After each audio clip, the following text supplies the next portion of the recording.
చదువు నేర్పిన టీచర్స్ని ఎప్పుడూ కూడా చులకన చేసి చూడకండి. అంతేకాకుండా మీ స్థాయి, పదవి ఉపయోగించి వాళ్ళ మీద ఏదో అధికారం చెలాయిద్దామని అస్సలు చూడకండి. దానికి ఒక చిన్న ఉదాహరణ చెప్తాను. గర్విష్ఠుడైన ఒక లాయరు తన బావిని రిటైర్డ్ అయిన ఒక టీచర్కి అమ్మేశాడు. 2 రోజుల తర్వాత వచ్చి, "ఏవండి టీచర్ గారు, నేను మీకు బావిని మాత్రమే అమ్మా, అందులో నీళ్ళని కాదు. మీరు ఒకవేళ దాంట్లో నీళ్లు ఉపయోగించుకోవాలి అనుకుంటే నాకు ప్రతిరోజు ఇంత చెల్లించాల్సి ఉంటుంది, అది చెబుదామనే వచ్చాను" అన్నాడు. అప్పుడు ఆ రిటైర్డ్ టీచర్ ఏమన్నారంటే, "ఏమండి, నేనే మీకు చెప్పాలి అనుకున్నాను, ఈలోపు మీరే వచ్చారు.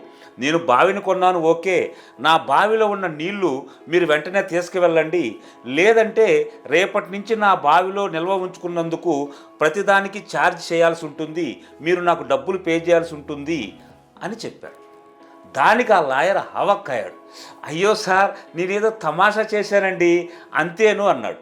అప్పుడు టీచర్ గారు చెప్పారు, "మీలాంటి వాళ్ళని ఎంతోమంది పిల్లల్ని నేను చదివి విద్యాబుద్ధులు నేర్పించి వాళ్ళని లాయర్లను చేశాను. మీరు ఈరోజు నా దగ్గరకు వచ్చి అతి తెలివి ఉపయోగించాము అంటే ఎట్లా" అని అడిగాడు.